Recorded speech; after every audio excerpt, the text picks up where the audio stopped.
ओम नमः सिद्धेभ्य। मंगलमय मंगल करण वीतराग विज्ञान, नमो ताहि जाते भये अरहंतादि महान। करि मंगल करि हो महाग्रंथ करण को काज, जाते मिले समाज सब पावे निज पद राज। गृहीत मिथ्या दृष्टि जो व्यवहाराभासी है, वो किस तरह से शास्त्रों को पढ़ने के बाद भी, जैनत्व मिलने के बाद भी, सच्चे देव शास्त्र गुरु मिलने के बाद भी कैसे मिथ्या मान्यताएं बनाए रखता है, पनपाता है अपने में, ये बातें देख रहे हैं अपन।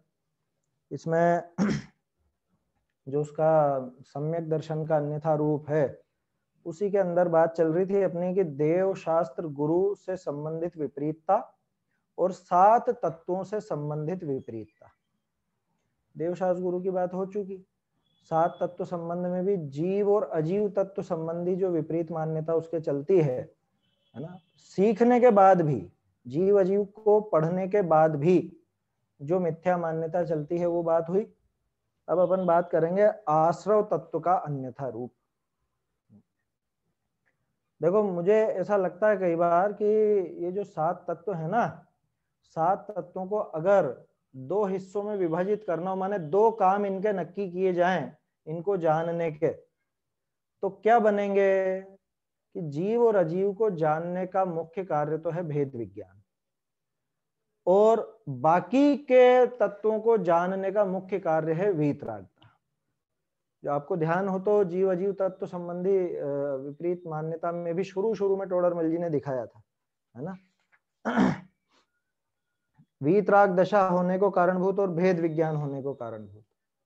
हालांकि वहां दोनों के लिए लिखा, लेकिन अगर अपन देखो जीव अजीव को जान करके क्या करना, कि भेद विज्ञान करना सबसे पहले तो। हालांकि वहां भेद विज्ञान होगा तो अपने आप राग द्वेष भी टूटेंगे, राग द्वेष भी कम होंगे, वीतरागता की तरफ आगे बढ़ेगा। लेकिन ये आश्रव आदि के संबंध में तो स्पष्ट समझ में आता है कि वीतरागता की तरफ आगे बढ़ना है, राग द्वेष तोड़ने हैं। क्यों? कि रागादि प्रकट ये दुख देन, कि रागादि दुख देने वाले हैं, ये जान लिया। अब ये जान लिया तो क्या करना है? पता चल गया कि सांप डसने वाला है, सांप से मौत होने वाली है, तो क्या करना? आग से जल जाते हैं, आग से सब जलकर खाक हो जाता है, तो क्या करना? बस उससे भग जाना, छोड़ देना उसको, दूर हो जाना उससे। तो जब पता चल गया रागादि प्रकट ये दुख देन, ये दुख देने वाले हैं, तो क्या करना? कि वीतरागता की तरफ आगे बढ़ना। आया समझ में? ऐसे ही आत्महित हेतु विराग ज्ञान, आत्महित के कारण तो वीतरागता और ज्ञान है, तो क्या करना? कि वीतरागता और ज्ञान प्राप्त करना, क्योंकि उससे आत्मा का हित होगा, उसी से कल्याण होगा, और कोई कारण नहीं है कल्याण का। इसलिए ये जो 7 तत्वों में जीव अजीव के बाद की जो बात आती है, वो वीतरागता की मुख्यता से आती है ना।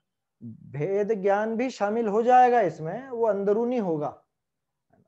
अंदरूनी का मतलब क्या? वो अंदर ही अंदर अपने को देखना है कि अपना स्वभाव क्या और विभाव क्या, वो भी भेद विज्ञान है। स्वभाव और विभाव में भिन्नता जानना, उसका नाम भी भेद विज्ञान है, और वो भी जानने में आता है आश्रववादी को जानने से। तो इसलिए आश्रव तत्व को भी अच्छे से समझना चाहिए, और हमें हमारी प्रवृत्ति में सुधार करना चाहिए। प्रवृत्ति माने बाहर की क्रिया नहीं, यहाँ तो बाहर की क्रिया पे भी बात आएगी अभी, बाहर की क्रिया भी, और जो अपनी प्रवृत्ति माने अपने जो विचार हैं, अपना जो एक तरह से वैचारिक परिणमन है, उसको हम प्रवृत्ति नाम देते हैं। चलिए देखते हैं इसको क्या बता रहे हैं टोडरमल जी साहब यहाँ पे, आश्रव तत्व का अन्यथा रूप। मुझे 7 तत्वों में से सबसे ज्यादा अच्छा इसका लगता है, आश्रव तत्व का। मतलब अच्छा लगता है का मतलब, ये जो अन्यथा पना दिखाया ना, इससे बहुत जल्दी पकड़ में आता है, बहुत जल्दी पकड़ में आता है। चलिए देखते हैं। प्रकाशित प्रतियां हैं 226 पेज, और इसमें है 283, 283 हस्तलिखित में, पहली पंक्ति से चालू है। बहुरी आश्रव तत्व विषय जे हिंसादि रूप पापाश्रव हैं, तिनको हे जाने है, अहिंसादि रूप पुण्याश्रव हैं, तिनको उपादेय माने हैं। लो, सो ए तो दो ही कर्म बंध के कारण इन विषय उपादेय पनो माननो सो ही मिथ्या दृष्टि है। सो ही मिथ्या दृष्टि है। वो मानना मिथ्या दृष्टि है। माने देखिए, जिनके पास हस्तलिखित प्रति छोटी ई की मात्रा दिख गई होगी यहाँ पे आपको, यहाँ टोडरमल जी ने छोटी लगाई है, बाकी जगह बड़ी लगाई थी। अंतर समझ में आ गया? इसको मानना, अब मानना कोई व्यक्ति तो नहीं होगा, ऐसा मानना मिथ्या दृष्टि जीव है ऐसा तो नहीं बनेगा, ऐसा मानना मिथ्या दर्शन है ये बनेगा। तो ये छोटी ई का प्रयोग जो किया यहाँ पे, ये मिथ्या दर्शन के लिए है, दृष्टि के लिए है, उस श्रद्धा के लिए है। ये विपरीतता है श्रद्धा की। क्या कह रहे हैं कि भाई आश्रव तत्व दो तरह के बताए, है ना, पापाश्रव और पुण्याश्रव। इनमें से हिंसादि रूप पापाश्रव हैं, उनको तो हे जानता है ना, कि अरे छोड़ो छोड़ो छोड़ो, पाप नहीं करना ज्यादा, है ना, घटाओ, हिंसा घटाओ, झूठ चोरी कुशील परिग्रह सब घटाओ, जो भी पाप के कार्य हैं उनसे बचो। ज्यादातर के दिमाग में रहता है ये, अधिकांश के। व्यवहाराभासी का प्रकरण है ना, व्यवहाराभासी के तो ये सिर चढ़ के बोलती है बात कि अरे पाप से दूर रहो। तो गलत बात है क्या? है पाप से दूर रहने की कहता है वो, तो गलत बात है क्या? पाप करें क्या? कि पाप करने की बात नहीं चल रही है, ना ही ये बात चल रही है कि वो गलत है या सही। लेकिन अभी मान्यता क्या है वो देखना। पहली मान्यता तो ये कि पाप से दूर रहो। दूसरा कि जो पुण्याश्रव है अहिंसादि रूप, उनको उपादेय मानता, ये करो, ये करो, ये करने लायक काम है। ये करने लायक काम है का क्या मतलब? कि इनसे मेरा भला होगा। करने लायक का क्या मतलब? कि इनसे मेरा भला होगा। क्योंकि हम किसको मानते हैं करने लायक? जिससे हम हमारा भला होना समझते हैं, उसी को हम सोचते हैं कि हाँ इससे मेरा भला, मतलब यही काम करने लायक है। संस्कृत में कहावत है, प्रयोजन अनुद्देश्य मंदोपि न प्रवर्तते, कि अपना प्रयोजन विचारे बिना तो मूर्ख भी प्रवर्तित नहीं होता। माने कोई मूर्ख व्यक्ति हो ना, वो भी कुछ काम करेगा तो ये सोच के करता है कि इससे मुझको मेरा लाभ होगा। ये अलग बात है उससे लाभ होता है कि नहीं होता, वही बात यहाँ लगाना। ये क्या सोचता है कि पापाश्रव आदि तो बहुत खराब, बहुत खराब, अरे देखो पाप की वजह से हम नरक निगोद में अनादिकाल से भटकते हुए आए हैं, अनंत अनंत काल बीत गया, हमको चारों गतियों के चक्कर खाते खाते। क्यों खाए ये चक्कर? अरे पाप की वजह से, इसलिए पाप से दूर रहना भैया, पाप से दूर रहना। कि अच्छा और पुण्य? कि नहीं, पुण्य तो बढ़िया, पुण्य तो बहुत बढ़िया है। अरे लोगों को इतनी आपत्ति होती है इस बात से कि अरे ये तो पुण्य को है बता देते हैं, पुण्य को है बता देते हैं। कौन बता रहा भैया? है हम बता रहे हैं क्या? आचार्य देव ने बताया, 2000 साल पहले कुंदकुंदाचार्य लिख गए, उनसे बात करो। होता है ना, ये झगड़ा भी खूब चलता है, ये भी एक विवाद का विषय है कि ये पुण्य को है बता देते हैं। 2-4 प्रसंग ऐसे, प्रकरण ऐसे हैं जो बहुत ज्यादा लोगों में विवाद के कारण बनते हैं। एक तो क्रमबद्ध पर्याय हो गया, एक ये पुण्य का है बताने का हो गया, है ऐसे निमित्त का हो गया। ऐसे 3-4 प्रकरण ऐसे हैं जिन पे बहुत ज्यादा, मतलब क्या करें, अभी माथाफोड़ी चलती है। अच्छा, आपको मंदिर में आपको ज्यादातर लोग खूब खूब घंटों तक आपको पूजा पाठ वगैरह सब करके करते हुए दिखेंगे, है ना। कोई कोई तो ऐसे भी होंगे आपके पहचान में या रिश्तेदारी में कि सुबह 6 बजे से ही मंदिर जाओ, जो 10-11 बजे तक मंदिर में रहते हैं और उसके बाद आते हैं, है ना। बहुत से हैं इस तरह के, मैंने देखा है कई बार। अच्छा, और ऐसी विशेषता भी है, उनको खाने पीने का विवेक नहीं है, छने बिन छने पानी का विवेक नहीं है, लेकिन मंदिर से 12 बजे से पहले नहीं आना है। कुछ भी करो, मंदिर में रहना है बस। सुबह से जाएंगे 11-12 बजे तक, जो भी जितना भी समय निकालना है वहां निकालेंगे। और आप मंदिर जाने की मना कर रहे हो? मंदिर जाने की मना नहीं कर रहा हूं मैं तो, अपन तो वो टटोल रहे हैं कि उसकी मान्यता क्या है ना। मंदिर में रहो ना, आप तो दिन भर रहो। अष्टमी चतुर्दशी पे तो रोजधोपवास में तो दिन भर मंदिर में ही बिताने को कहा है, मना थोड़ी ना है शास्त्रों में मंदिर जाने की। अपन तो उसका वो टटोल रहे हैं, है ना। जो टोडरमल जी ने सर्जरी करी ना, ये सर्जरी में अपन देख रहे हैं अंदर क्या क्या हिस्सा है इसके, है अंदर क्या मान्यता भरी बैठी है, ये टोडरमल जी ने पूरी सर्जरी करके दिखाया। क्या मान्यता है कि अरे ये काम करना चाहिए, है ना, पूजन पाठ भक्ति स्वाध्याय व्रत तप यात्रा उपवास दान इत्यादि जो कुछ भी धार्मिक क्रियाएं, ये क्यों करता है? यार इससे बढ़िया रहता है, अच्छा रहता है, इससे पुण्य बंधता है, पुण्य बंधता है, ये तो सभी कहेंगे ना। और अगर थोड़ा सा कम समझदार होगा तो ये तक कह देगा इनसे मोक्ष होता है। पुण्य बंधन में तो कोई भी मना नहीं करेगा, स्वाध्याय भी मना नहीं करेगा कि हाँ पुण्य बंधता है साहब, इससे वास्तव में बंधता है। किससे बनता है? लेकिन किससे बनता है? वो शरीर की क्रिया से, या वहां भाव लग रहे हो तो? वहां जो भाव हो तो पुण्य बंधता है। अभी ये मीमांसा नहीं चल रही है लेकिन कि उसका फल क्या है, उसका फल मोक्ष है कि पुण्य है कि पाप है।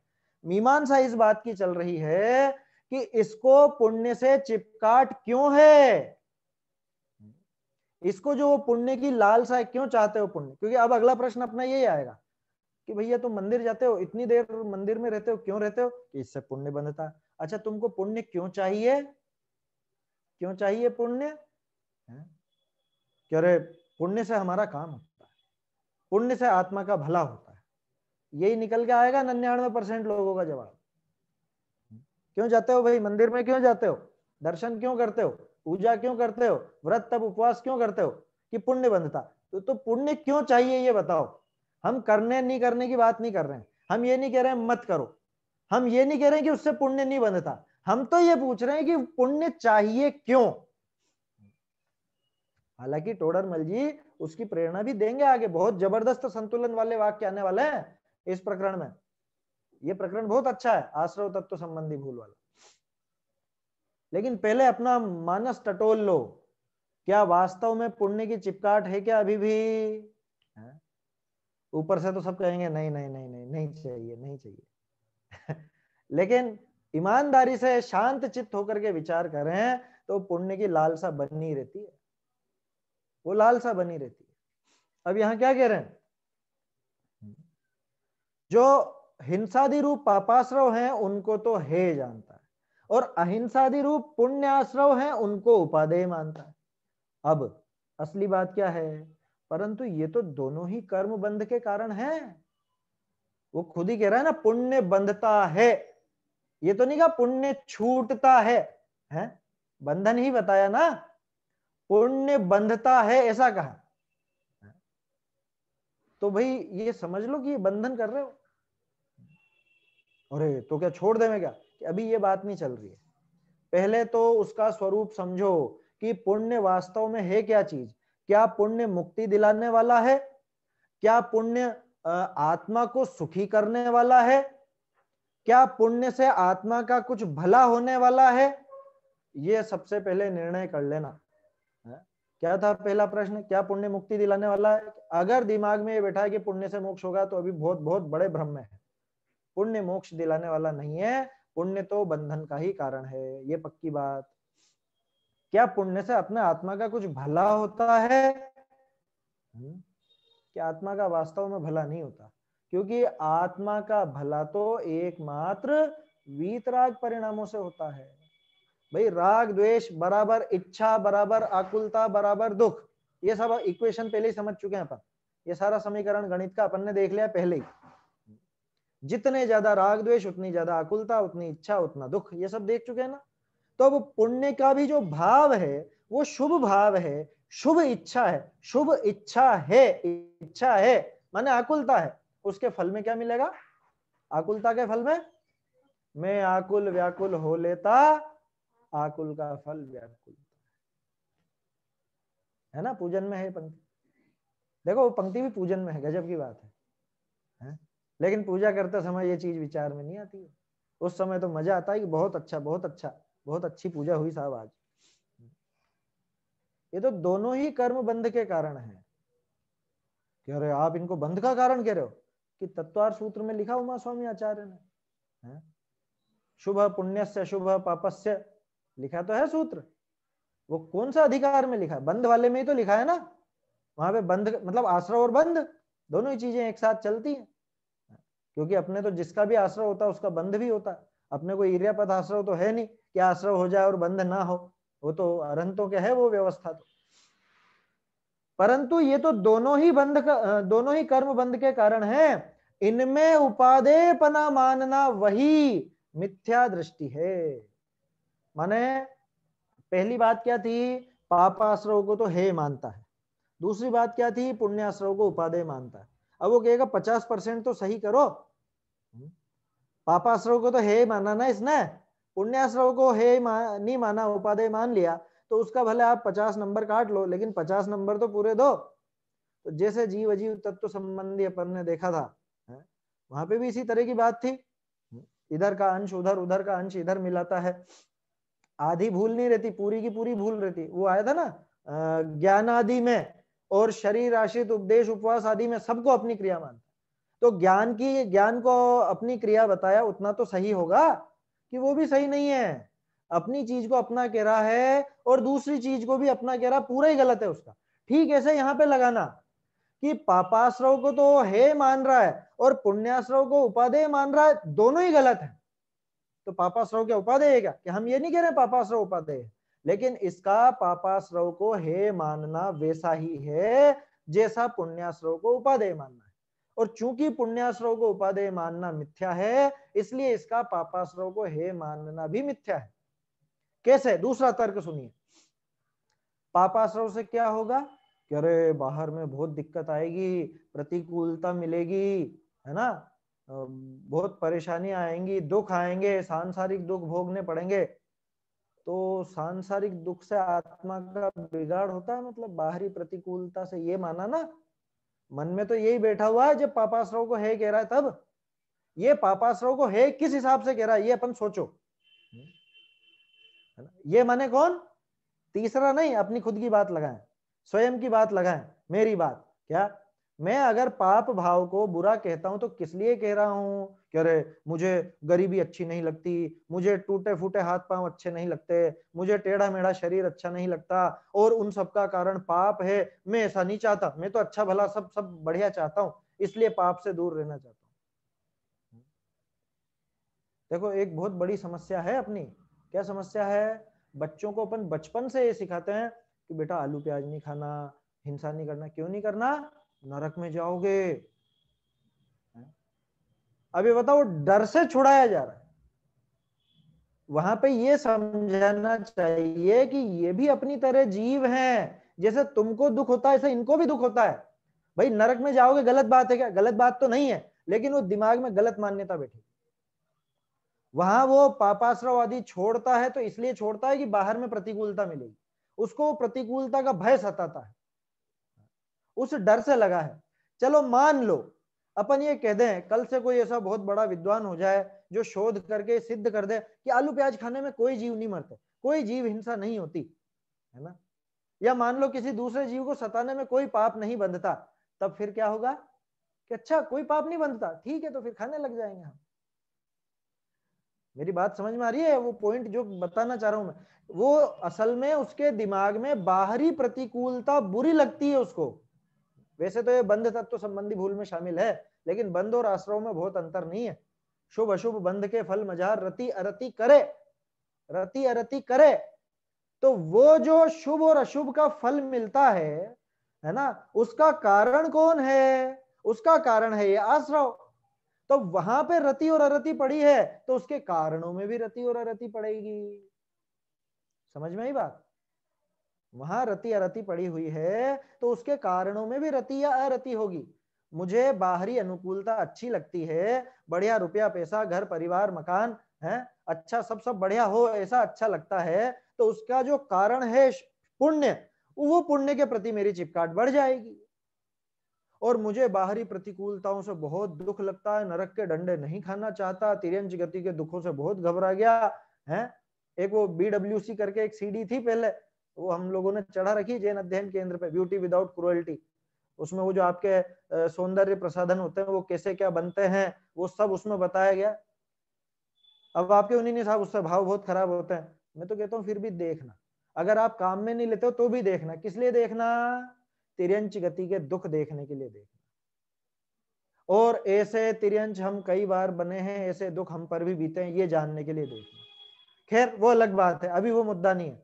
मुद्दा तो ये है, वो दुख देख करके अब इसको क्या लगता है, अरे मुझे ऐसा नहीं कटना पिटना है, मुझे ऐसा ऐसी दुर्दशा मेरी नहीं हो, तो मैं क्या क्या सोचता हूं मैं कि मैं पाप से दूर रहूं, पापाश्रव है। क्यों है क्योंकि बाहर में ऐसी दुर्गति होगी। आचार्यों ने लिखा है, तो क्या गलत लिखा गया? गलत नहीं लिखा, उन्होंने तो धर्म मार्ग में लगाने के लिए लिखा था, लेकिन इसके दिमाग में तो ये ऐसा बैठ गया बिल्कुल कि ये दुर्गति ना हो, मुझे ये दुर्गति नहीं चाहिए, इस वजह से वो पाप को है मान रहा है।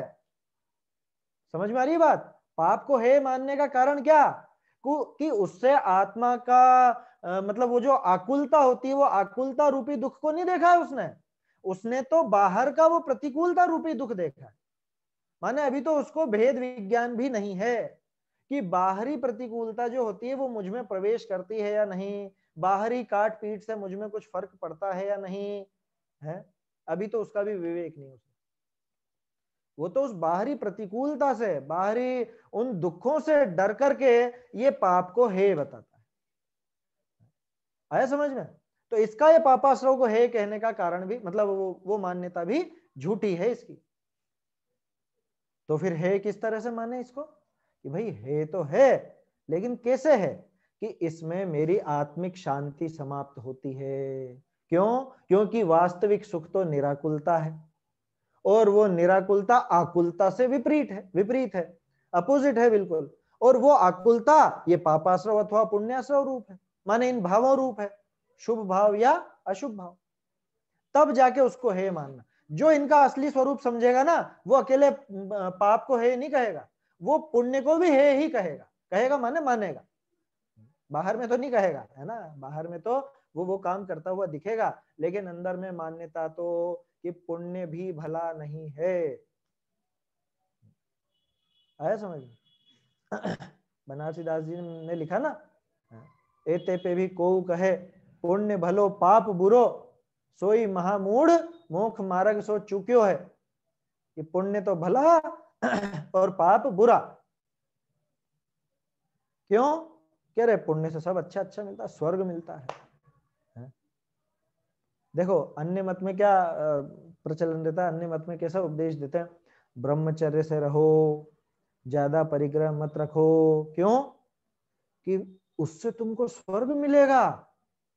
यहां ब्रह्मचर्य से रहोगे तो वहां देवियां मिलेंगी, यहां परिग्रह कम रखोगे तो वहां स्वर्ग का राज मिलेगा। कि जब आखिरकार मुझे राज ही करना है, आखिरकार देवियों के साथ ही होना है, तो फिर यहां क्यों मैं छोड़ू? वो तो इस लॉजिक से खंडित हो जाती है उनकी वो बात। भाई जब आखिरकार जाना वही, वो भोग ही तो भोगना है।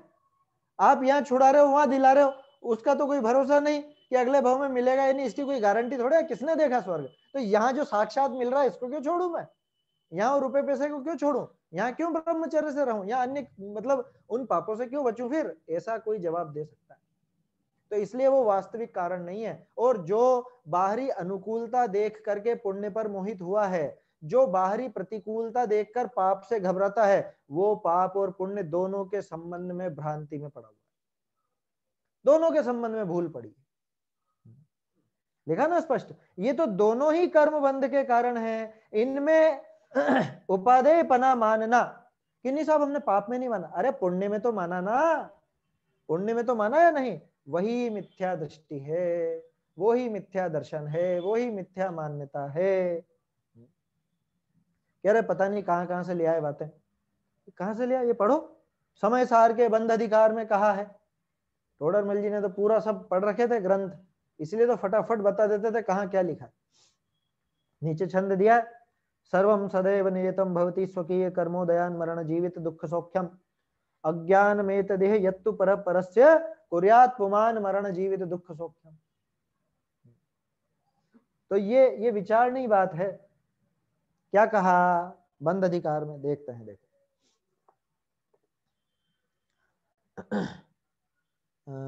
सो ही समय सार का बंधाधिकार विषय क्या है?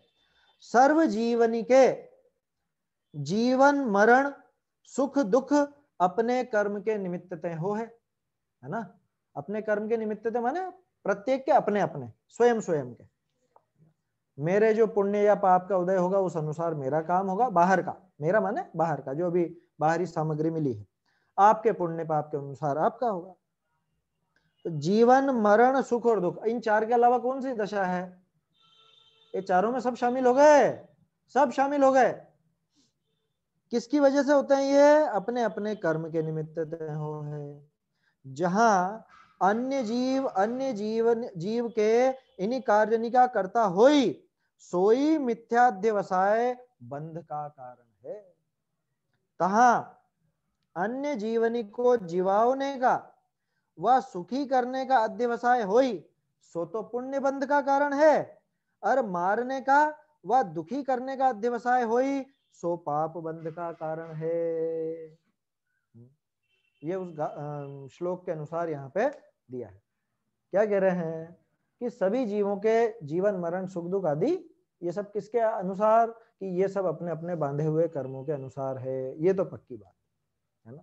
जिसको जैसा भी मिला, जितनी आयु है उस हिसाब से ही रहेगा, उससे ज्यादा रह नहीं सकता। सो रहे आप करार माफिक, अधिक राखे ना रहे, है ना, ऐसा किसी पाठ में है। जहां अन्य जीव के इन कार्यों का, किन कार्यों का?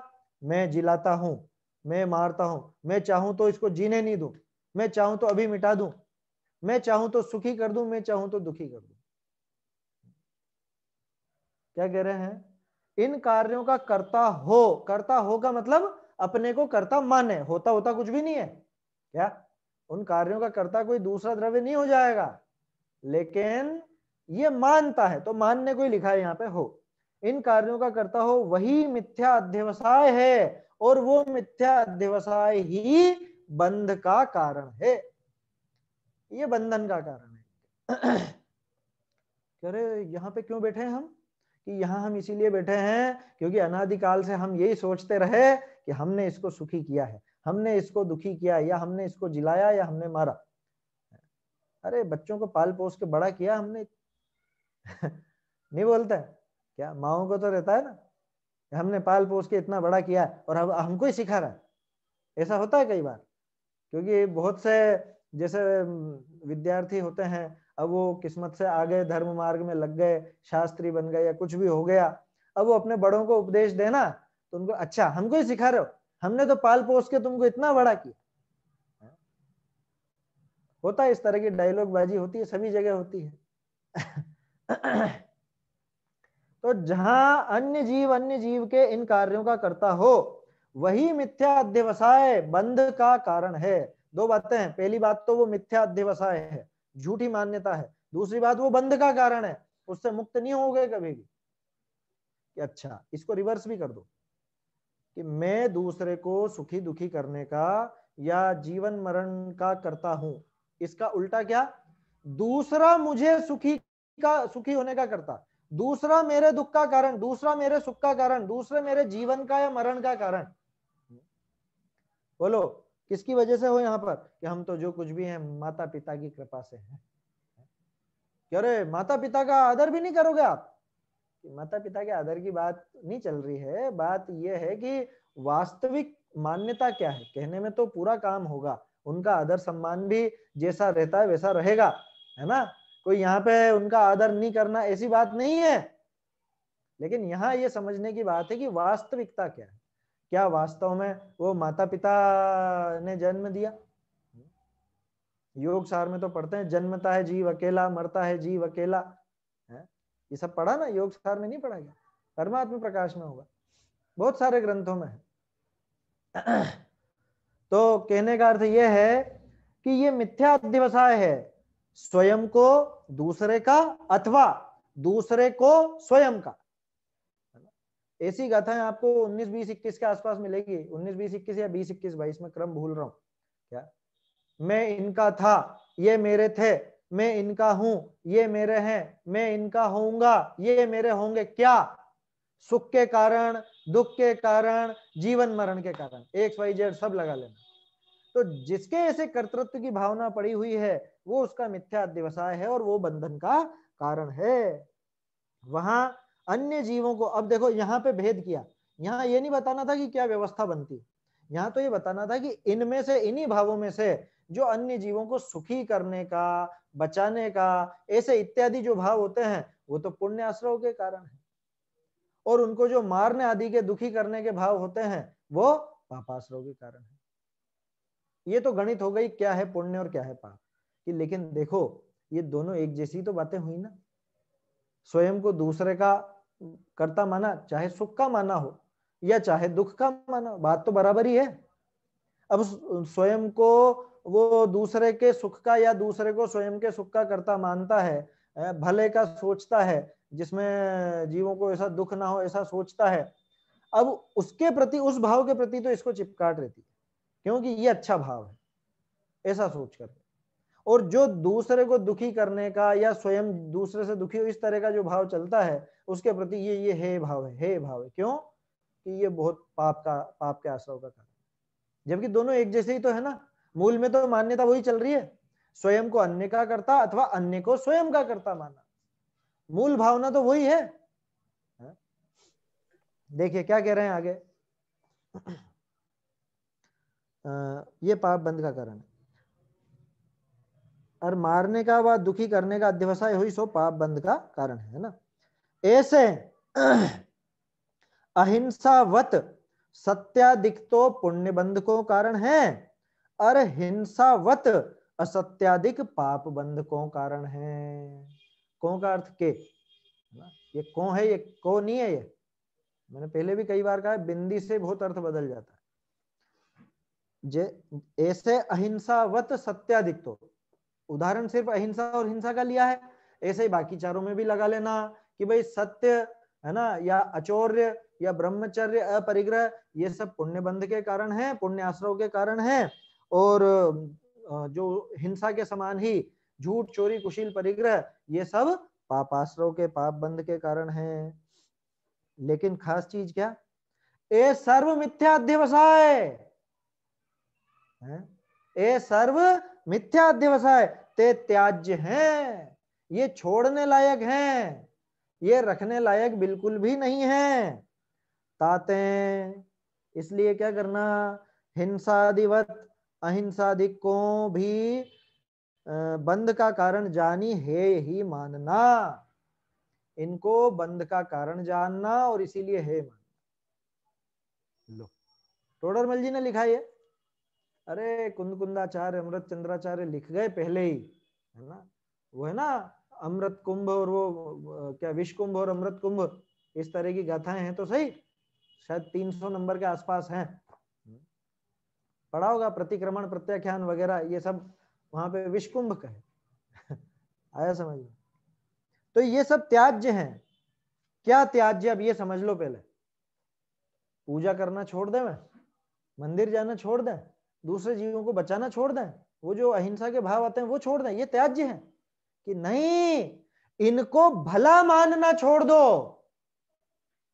क्या, इनको भला मानना छोड़ना है। ये क्रियाएं तो इस भूमिका में होंगी सही, अभी आगे बताएंगे टोडरमल जी, है ना। लेकिन अब वो पहले मुझे इसलिए बोलना पड़ रहा है बार बार, क्योंकि कोई आधी अधूरी बात सुन के पता नहीं क्या दिमाग में लेकर के बैठ जाए, तो बार बार चेताना पड़ता है कि भैया ये क्रियाएं नहीं बंद कराई जा रही हैं। आपका कोई मंदिर पूजा पाठ भक्ति स्वाध्याय है या व्रत तप उपवास यात्रा दान इत्यादि, ये नहीं छुड़ाया जा रहा है, लेकिन इनको धर्म मानना, इनको उपादेय मानना, ये छोड़।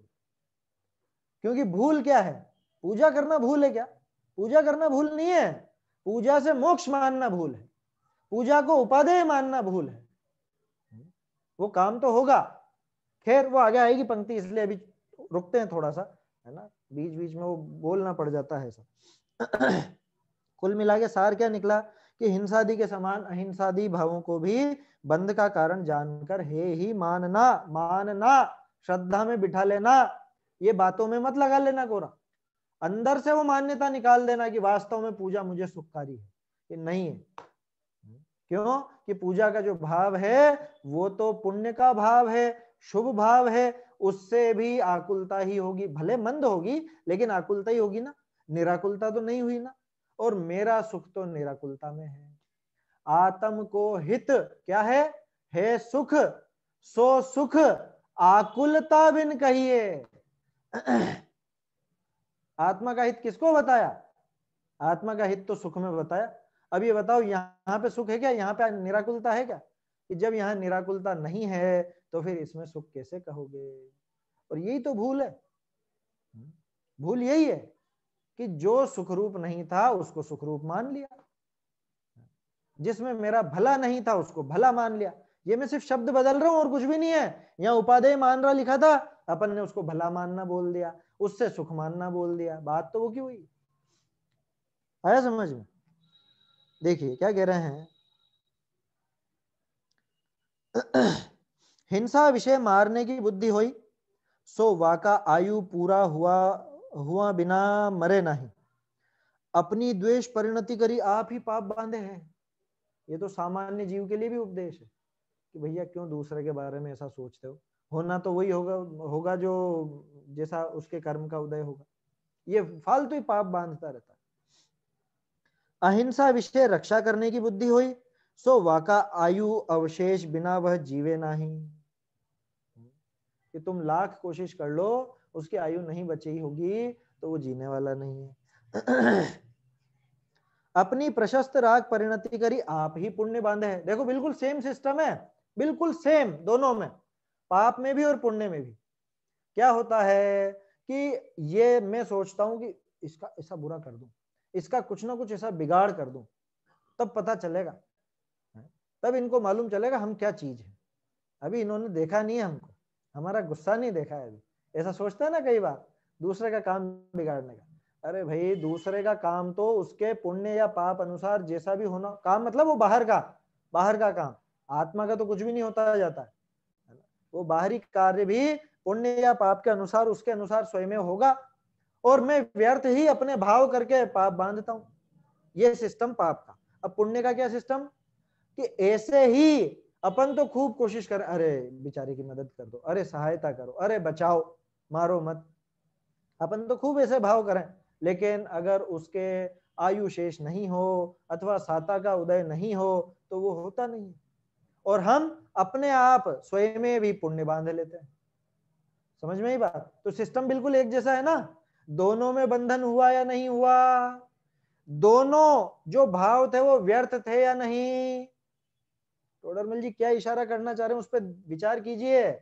वो दोनों को ये समान सिस्टम दिखा रहे हैं, ये सिस्टम तो बता दिया, लेकिन इसमें बात क्या निकली, बात ये निकली कि देखो पाप के भाव इसने किए है ना, उनसे बाहरी काम नहीं हुआ, सामने वाले का काम तो उसके पुण्य पाप के अनुसार ही होना है। इसने फालतू में पाप बांध के मतलब वैसे भाव करके पाप बांध लिया। दूसरा, सामने वाले का काम उसके पुण्य के उदय के अनुसार होना है, इसने व्यर्थ ही वो भाव करके पुण्य बांध लिया। दोनों दशाओं में इसके भाव तो व्यर्थ ही थे ना, दोनों दशाओं में चाहे उसके भला करने के भाव हो चाहे बुरा करने के भाव हो, दोनों दशा में तो वो भाव व्यर्थ थे या नहीं। बहुत सावधानी से सुनने लायक है ये बात। क्यों, क्योंकि जरा सा भी इधर हुए और कि अच्छा ठीक है ये तो व्यर्थ है भाव, क्या करना, क्यों बचाना दूसरे को या क्यों दूसरे की मदद करना, उस दिशा में नहीं जानी है गाड़ी, है ना, उस दिशा में नहीं ले जाना इसको।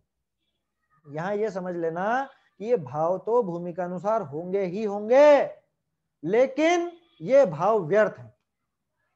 यहां टोडरमल जी ये समझाना चाह रहे हैं। कह रहे कहां समझाना चाह रहे हैं, आप मन से बोले जा रहे हो कि आगे देखो, आप आगे आपको समझ में आ जाएगी ये बात। फिर से पढ़ता हूं ये पंक्तियां। हिंसा विषय मारने की बुद्धि हुई, सो वाका आयु पूरी हुए बिना मरे नहीं, आपनी द्वेष परिणति करी आप ही पाप बांधे है। ये व्यर्थ में ही पाप के परिणाम करता है, ठीक है।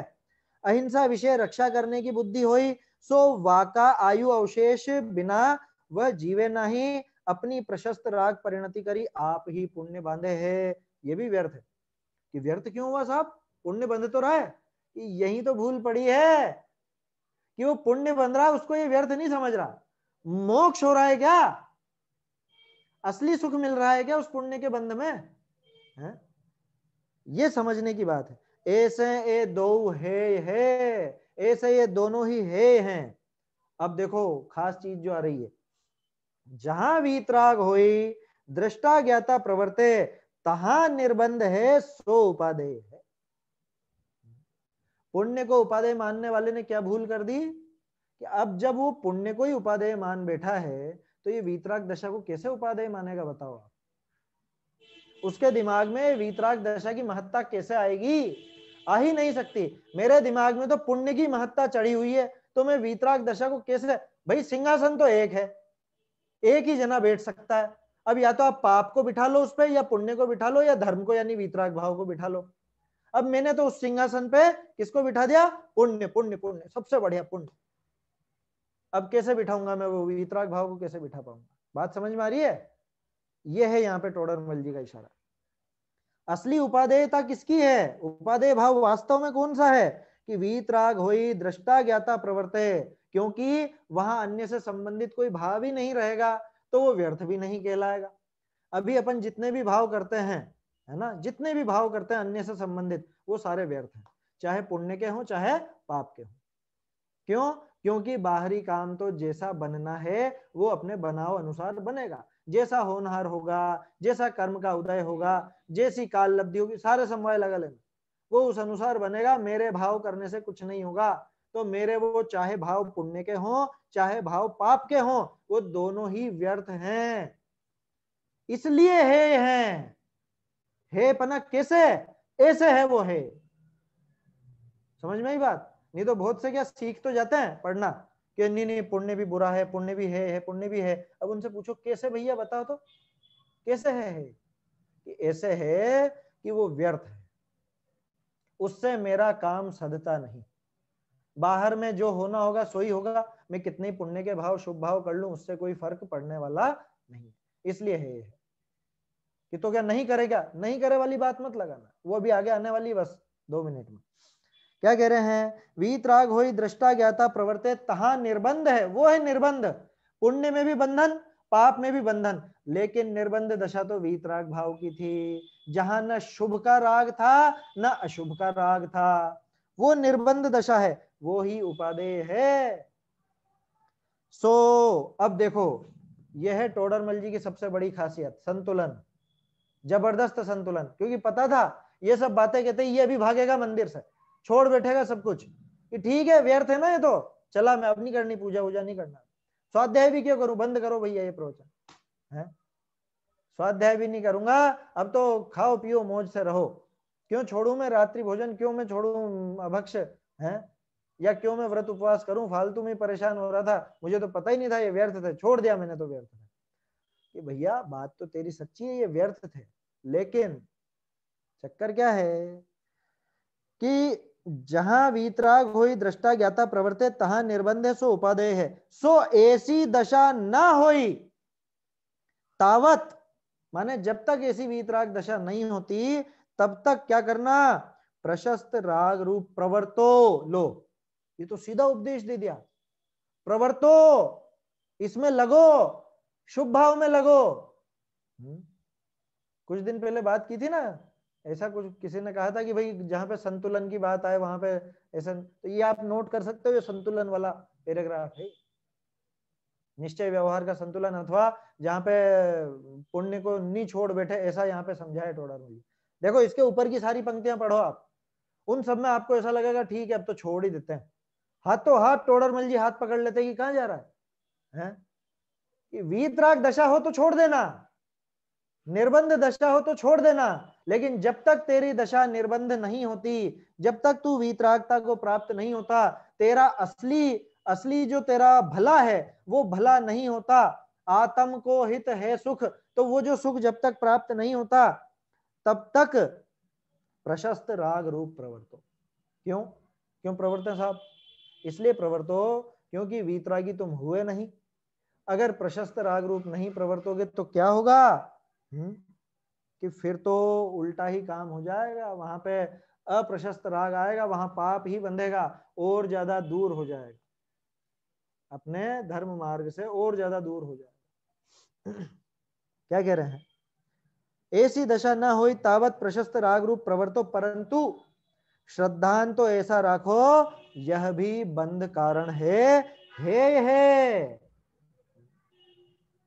श्रद्धान विषय या को मोक्ष मार्ग जाने, मिथ्या दृष्टि ही हो है।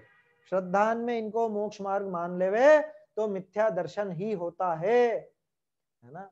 मिथ्या दृष्टि ही होती है कर लेना, वहां पे जो होता है लिखा, क्यों कि मिथ्या दृष्टि होती है, मिथ्या दर्शन होता है लिख लो, या दृष्टि मिथ्या होती है ऐसा लिख लो, है ना। यहाँ पे भी छोटी ई का प्रयोग किया है टोडरमल जी, मिथ्या दृष्टि होता।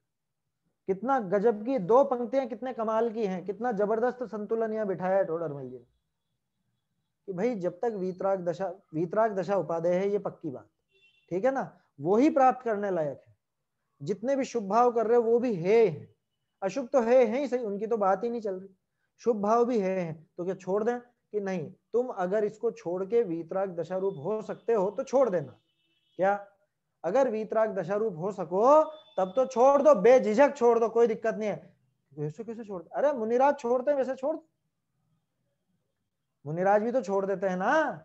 मुनिराज कहाँ लगते हैं उन शुभ भावों में? 28 मूल गुणों के पालन की दृष्टि ज्यादा रहती है या आत्मलीनता की दृष्टि ज्यादा रहती है? किधर की रुचि है ज्यादा? तो जैसे मुनिराज बेझिझक एक झटके में ये सारे शुभ भाव छोड़ देते हैं, बुद्धि पूर्वक के शुभ भाव, ऐसे अगर सामर्थ्य हो तो छोड़ देना। लेकिन अगर वैसी सामर्थ्य नहीं हो, वैसी दशा नहीं हो, तो छोड़ना मत। तब तक तो इस प्रशस्त राग रूप ही प्रवर्तन करना। क्या? इस प्रशस्त राग रूप ही प्रवर्तन करना, लेकिन मानना इसको भी है। अरे ऐसे कैसे हो सकता है? ये करें भी जाएं और है भी माने, है? तो फिर अगले दिन से वो बिल्कुल ऐसा मुंह उतार करके बैठे पूजा में या स्वाध्याय में, उदास होकर के, जैसे कुछ कोई मर गया हो। कह रहे क्या करें साहब, है लेकिन करना पड़ रहा है, क्या करें? ऐसा नहीं होता है। देखो वो जो शुभ राग आता है ना, तो वो भक्ति में उसका हृदय उछलता हुआ होता है। ये बात है मान्यता की, है ना। गड़बड़ क्या होती है, टोडरमल जी यहाँ पे इसको श्रद्धा में है बनाने को कह रहे हैं, ये उसको चारित्र में है बना लेता है। बात समझ में आई? मैंने बिल्कुल एकदम कम शब्दों में कह दिया है, चारित्र में है बना लेता है। बात थी श्रद्धा में है बनाने की, श्रद्धा में है करना था, उसको चारित्र में है कर बैठा है। माने कि ये भाव ही छोड़ दूं, मैं तो ये भाव ही छोड़ दूं, वो परिणामन में नहीं आता इसका, तो फिर स्वच्छंद ही हो जाता है। और फिर ये बात कहें कि अरे भैया प्रशस्त राग रूप प्रवर्तो, तो ये व्यवहाराभासी हो जाता है। समस्या भी तो बड़ी है ना, कि छोड़ने को बोले हैं तो निश्चयाभासी हो जाए, और प्रवर्तो बोले हैं तो व्यवहाराभासी हो जाए। सही सही मार्ग समझता नहीं। इसलिए टोडरमल जी बहुत संतुलित रूप से पूरी की पूरी बात साथ साथ बताते हैं। स्वच्छंद ने निश्चयाभासी के प्रकरण में भी कई जगह कहा तेरी बात सही, परंतु फिर आगे उसकी मीमांसा करते हैं। ऐसे ही यहां पर कि भाई अगर वीतराग भाव हो जाए तो छोड़ देना, है ना। लेकिन जब तक ऐसी दशा ना हो तब तक तो भैया प्रशस्त राग रूप प्रवर्तो कह रहे हो साहब, यूं नहीं कह रहे हो कि सहज रूप से आ जाए तो कर लेना। ये सहज वहज का काम नहीं है, लगाना पड़ेगा बुद्धिपूर्वक, लगाना पड़ेगा। शायद थोड़े दिन पहले अपनी चर्चा हुई थी इस बारे में कि दो तरह के जीव होते हैं, कि एक तो जिनको पकड़ पकड़ करके इधर लगाना पड़ता है, और एक जो वो एक उदाहरण आया था ना बालक का, है जो काटी हुई पंक्तियां थी, मैंने बताई थी, अफीम वाला वो अमल खाता था, और उसी के साथ एक उदाहरण था बालक का, है जैसे अपना बालक अन्य बालकों के साथ खेलता था। दो उदाहरण दिए थे टोडरमल जी ने और लिख के काटे थे।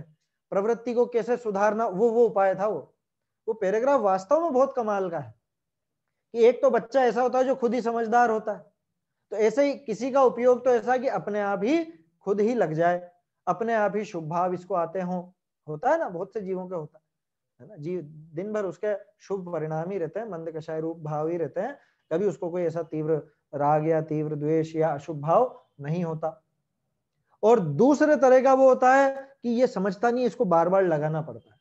तो ऐसे ही अपना उपयोग ऐसा ही है। अभी अपन उसी भूमिका के जीव हैं, है ना। कोई आगे की भूमिका का हो तो बहुत अच्छी बात है, लेकिन ज्यादातर मैं जानता हूं इसी तरह के पाप के भाव सहज आते हैं, पुण्य के भाव चला के लाने पड़ते हैं। ये तर्क तो निश्चयाभासी ने भी लिया था, कह रहे साहब वो भाव तो क्या खाने पीने के भाव तो अपने आप आ जाते हैं, लेकिन ये पुण्य का भाव तो बुद्धिपूर्वक करना पड़ता है, उसमें विकल्प होता है, हमको विकल्प नहीं करना। ऐसा प्रश्न था ना, ऐसा प्रश्न खड़ा किया था निश्चयाभासी ने, आपको ध्यान हो तो चला के करो। यहां तो ये कह रहे हैं करो। क्यों करो? कि जब तक तुमको वो बस प्राप्त नहीं हो गई, जब तक तुमको वो ट्रेन प्राप्त नहीं होगी, तब तक क्या करना? कह रहे मैं वहां बस स्टैंड पे बैठूं या बाजार में घूमूं, बात तो बराबर ही है कि बात तो तेरी बराबर है, लेकिन बस स्टैंड पे बैठने पर वो बस मिल जाएगी, वो रेलवे प्लेटफॉर्म पर बैठने पे वो ट्रेन मिल जाएगी, और इधर उधर बाजार घूमने चला गया, साइट सीइंग करने चला गया, वहां कुछ देखने चला गया शहर में, तो वो सब छूट जाएगा। फिर तो बस आकर के चली जाएगी और तू यहीं कहीं रह जाएगा। इसलिए श्रेयस्कर तो यह है कि वीतराग भाव हो, लेकिन जब तक नहीं हो तब तक क्या करना कि तब तक प्रशस्त राग रूप प्रवर्तो चारित्र से, परंतु श्रद्धा में ऐसा मानो कि ये भी है। अरे सीधा सा है, बिल्कुल सीधा सा। वो बस स्टॉप पर आप बैठे रहते हो या रेलवे प्लेटफॉर्म पर बैठे रहते हो, क्या सोच के बैठते हो, ये मेरी कुर्सी, मुझे यहीं बैठना है जिंदगी भर, ये है कि आ गया मेरा गंतव्य आ गया, ये सोच के बैठते हो क्या उस कुर्सी पर, कि नहीं कि कब ये कुर्सी छूटे और कब मैं वो ट्रेन में बैठूं, ये सोच के बैठते हैं ना। कि हमें तो ट्रेन पकड़नी थी, हमें तो बस पकड़नी थी, लेकिन जब तक वो नहीं आ रही थी तब तक हम वहां बैठे थे। आया समझ में? तो ये जो शुभ भाव है ना, ये शुभ भाव मजबूरी का प्लेटफॉर्म है, ऐसा समझना। ये आएगा भी सही, इसको छोड़ के जाओगे तो खुद का ही नुकसान करोगे, और बस आने पर पकड़ ही लेना बस को, वहां फिर इसमें मत अटक जाना। कुछ दिन पहले हमारी चर्चा हुई थी, ये शुभ भाव का मंद कषाय का सदुपयोग कैसे करें, तो सदुपयोग कर लेना। ऐसा नहीं हो कि बस आ गई और बस चली भी गई और अपन कुर्सी पकड़ के बैठे हुए। ये पुण्य की ऐसी चिपकाट हुई, मंद कषाय में इतना आनंद आने लग गया कि वो अकषाय भाव की तो कोई खबर ही नहीं। और ये होता है, वो मंद कषाय में संतुष्ट होकर के रह जाते हैं, उन शुभ भावों में संतुष्ट होकर के रह जाते हैं कि हाँ हाँ बढ़िया बढ़िया, बहुत आनंद आया, बहुत आनंद आया, मजा आ गया था, आज के आनंद की जय करते तो हैं बहुत से। तो जब उसमें आनंद मान लिया, उस शुभ भाव में आनंद मान लिया, तो वो उस वीतराग भाव में, उस निराकुल परिणाम में आनंद कैसे मानेगा? बात समझ में आ रही है? तो इस तरह से इसके ये आश्रव तत्व संबंधी भूल पड़ी रहती है। अब आगे बात चलेगी आश्रव के जो भेद हैं, अभी तो बात की थी पुण्याश्रव और पापाश्रव से संबंधित, अब बात आएगी आश्रव के जो भेद है, मिथ्यात्व, विरति, प्रमाद, कषाय, योग, उनका स्वरूप भी सही सही नहीं समझता। वो कैसे नहीं समझता वो तो अपन कल देखेंगे, है ना, अभी समय भी हो गया है। चलिए, निज निधि निज में बताई यह अनंत उपकार है, इसके लिए जिन वाणी माँ को वंदना शत बार है, वंदना शत बार है।